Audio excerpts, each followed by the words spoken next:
Flora में स्वाद है, क्वालिटी है। सबसे बेस्ट क्वालिटी इतने दिन से मेंटेन किए हुए, जबरदस्त। फ्लोरा चाय एक नंबर लगती है। कड़क है चाय, बहुत अच्छा फ्लेवर है, यानी पीने में बहुत स्वाद आता है।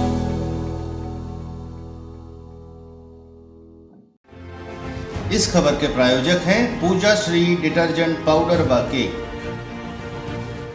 नमस्कार, मैं हूं केशव तिवारी और अलग अंदाज में रहती हैं खबरें हमारी। लोग कहते हैं कि मोदी की सोच का जवाब नहीं है। लोग कहते हैं मोदी है तो मुमकिन है। मोदी के कार्यकाल में मैंने भी कुछ ऐसी चीज़ें देखी हैं जो वाकई में असंभव लगा करती थी। सोच सोच की बात होती है। इस देश के लोग कहा करते थे कि कुछ भी हो जाए, कश्मीर से धारा 370 नहीं हटी।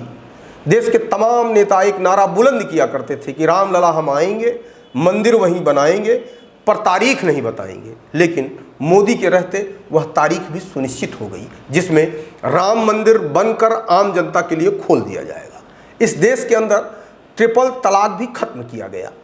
अब इस देश के अंदर देश की संसद में महिला आरक्षण बिल पेश कर दिया गया है। संख्या बल के आधार पर देखें तो यदि कोई तकनीकी खामी नहीं आई तो यह बिल भी पास होगा।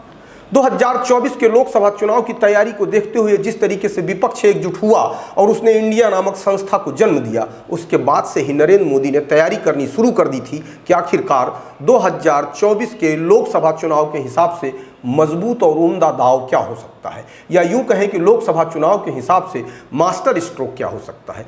देश के प्रधानमंत्री नरेंद्र मोदी ने महिला आरक्षण बिल पेश करके एक मास्टर स्ट्रोक चल दिया, जिसके चलते देश की 48% महिलाएं जो मतदाता हैं उसका सीधा लाभ लोकसभा के चुनाव में भारतीय जनता पार्टी को मिल सकता है। इसके अलावा एक और महत्वपूर्ण दांव नरेंद्र मोदी ने खेला है, जिसके तहत ऐसे तमाम सांसद जिन्हें वे चुनावी मैदान से बाहर करना चाहते हैं, उन्हें इस महिला आरक्षण बिल के माध्यम से वह बड़ी आसानी के साथ बिना किसी युद्ध के मैदान से बाहर कर देंगे। वर्तमान में लोकसभा में महिला सांसद की संख्या 82 है, लेकिन जब यह बिल पास हो जाएगा तब लोकसभा में महिला सांसदों की संख्या 181 होगी। ऐसे में भारतीय जनता पार्टी को भी पूरे देश के अंदर 181 महिलाओं को टिकट देना मजबूरी होगा। अगर भारतीय जनता पार्टी ने देश की संसद में महिला आरक्षण पेश किया है तो निश्चित तौर पर भारतीय जनता पार्टी की अपनी तैयारी रही होगी, या हो सकता है कि एक साल पहले से महिला प्रत्याशियों को ढूंढने की दिशा में काम शुरू कर दिया गया हो। और बहुत संभव है कि सतना में एक ऐसी समाज सेविका जो जगह जगह स्वास्थ्य शिविर लगाकर समाज सेवा का आडंबर कर रही है, वह भी अपने भाजपाई मजबूत संबंधों के आधार पर लोकसभा चुनाव लड़ने का स्वप्न देख सकती, क्योंकि यदि सतना सीट महिलाओं के लिए आरक्षित हो जाए तो गणेश सिंह अपने घर से उमेश सिंह लाला की धर्मपत्नी सुधा सिंह को आगे कर सकते हैं, क्योंकि सुधा सिंह जिला पंचायत की अध्यक्ष रही हैं। पूरा जिला उनको एक नेता के रूप में मान्यता देता है। लेकिन यदि आत्ममुग्ध समाज सेवी जिसका सतना की सरजमी से कोई लेना देना नहीं है, यदि उसने चुनाव लड़ने की सोची तो निश्चित तौर पर भारतीय जनता पार्टी के साथ साथ गणेश सिंह के समर्थक एवं तमाम पिछड़े वर्ग के वे लोग जो गणेश सिंह को अपना नेता मानते हैं, इस आत्ममुग्ध समाज सेवी को चुनावी मैदान से तो बाहर कर ही देंगे। इस आत्ममुग्ध समाज सेवी ने हाल ताज में ही भारतीय जनता पार्टी के राष्ट्रीय अध्यक्ष जेपी नड्डा से भारतीय जनता पार्टी की सदस्यता ली, और जिस तरीके से स्वास्थ्य शिविर के बहाने आम जनता के दिलों में उतरने की नाकाम कोशिश कर रही है, उसे देखते हुए यह कहा जा सकता है कि राजनीति का पथरीला डगर इतना आसान भी नहीं है कि चंद स्वास्थ्य शिविरों के माध्यम से लोकसभा का दरवाजा खटखटाया जा सके।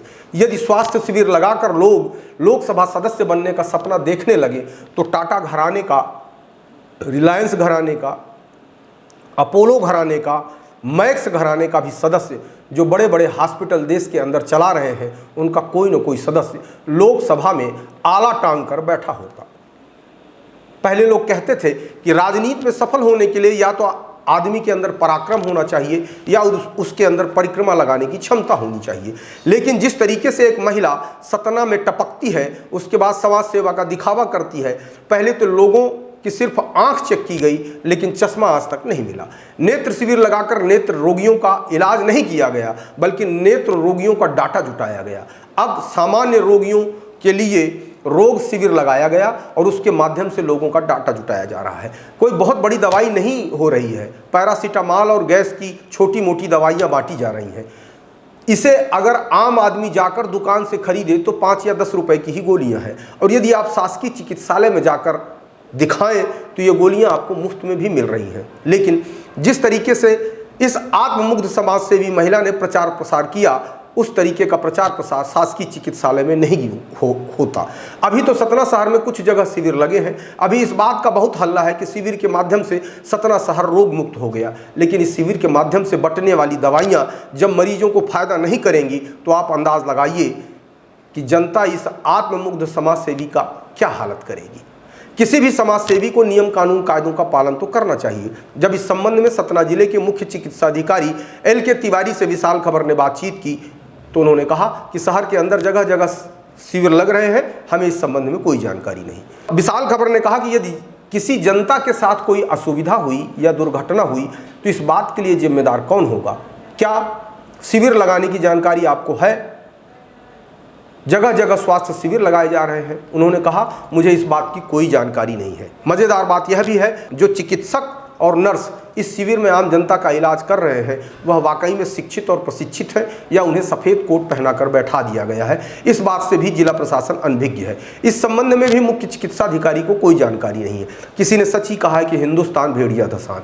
सतना शहर में आकर कौन क्या कर रहा है, जिम्मेदार अधिकारियों को कोई लेना देना नहीं, नेताओं को भी कोई लेना देना नहीं। सतना शहर के जिम्मेदार नेताओं को भी यह देखना चाहिए कि आखिरकार जिस जनता से हम वोट लेते हैं उनके साथ कोई अन्याय न कर सके। आप हमारी खबरों को देखने के लिए www.visalkhabar.com, YouTube, Twitter, Facebook, Instagram पर भी लॉगिन कर सकते हैं। आपको हमारी खबरें कैसी लगती हैं कमेंट बॉक्स में आके कमेंट कर सकते हैं, लाइक कर सकते हैं, शेयर कर सकते हैं। और यदि आपको हमारी खबरें अच्छी लगती हैं तो विशाल खबर चैनल को सब्सक्राइब करना न भूलें।